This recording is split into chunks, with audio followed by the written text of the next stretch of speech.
افغان صدر اشرف غنی کے مطابق فروری میں امریکہ طالبان معاہدے کے بعد سے اب تک تقریباً 3,500 سے زیادہ افغان فوجی طالبان حملوں میں ہلاک ہو چکے ہیں۔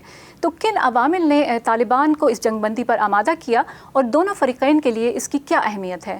جی بالکل، جیسا کہ آپ نے کہا کہ افغان حکومت کو ایک بڑی شکایت یہ تھی کہ امریکہ سے ایک ڈیل سائن کرنے کے بعد بھی طالبان کے حملوں میں شدت آ رہی تھی اور افغان سیکیورٹی فورسز پر ان کے حملے بڑھتے جا رہے تھے، اور صدر غنی نے یہ کہا بھی کہ فروری سے لے کے 6 مہینے بعد تک، یعنی کہ جولائی کے مڈل تک کوئی 10,000 سے زیادہ افغان کیجولٹیز ہوئی ہیں، اس میں کوئی 3,500 کے قریب ہلاک اور 4,500 کے قریب افغان جو سیکیورٹی فورسز کے اہلکار ہیں وہ زخمی ہوئے ہیں۔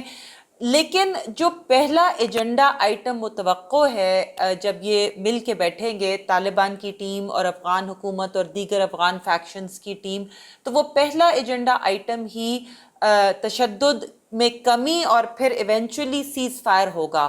اور یہی ہم نے دیکھا ہے، ڈاکٹر عبداللہ نے جو ٹویٹ کی اس میں بھی یہ کہا، نہ صرف یہ کہ سیز فائر پہ بات ہوگی بلکہ اس سے پہلے تشدد کا جو لیول ہے وہ کم رکھنے پر انہوں نے کہا کہ اس سے بات آگے بڑھے گی۔ اگر تشدد کا لیول بڑھا تو شاید پھر بات آگے بڑھنی مشکل ہو جائے۔ عائشہ، یہاں واشنگٹن میں اس جنگ بندی اور امن مذاکرات کے امکان کو بہت محتاط انداز سے دیکھا جا رہا ہے۔ یہاں بروکنگز انسٹیٹیوٹ سے منسلک ایک تجزیہ کار مائیکل او ہینلن کی نظر میں حالات کبھی بھی بگڑ سکتے ہیں۔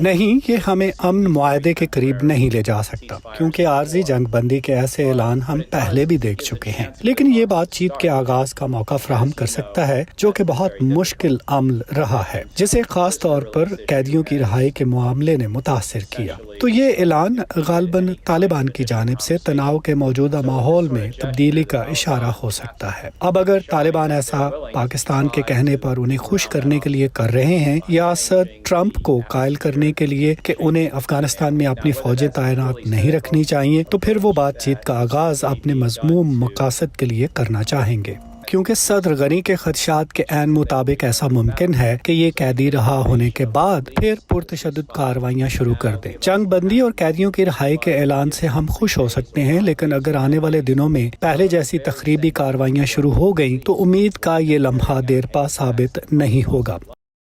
افغان حکومت اور طالبان کے درمیان قیدیوں کا تبادلہ اختلاف کا ایک سبب رہا ہے۔ دونوں فریق کہتے ہیں کہ وہ اپنی اپنی ذمہ داریاں پوری کر رہے ہیں۔ اس وقت امن مذاکرات کے جلد شروع ہونے کا کیا امکان ہے؟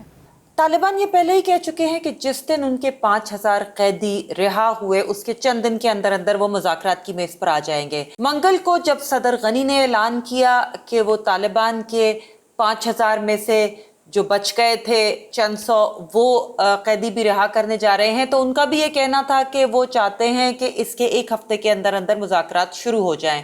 توقع یہ کی جا رہی ہے کہ اگر 1 ہفتہ نہیں تو بہت جلد فریقین جو ہے وہ مذاکرات کی میز پر آ جائیں گے۔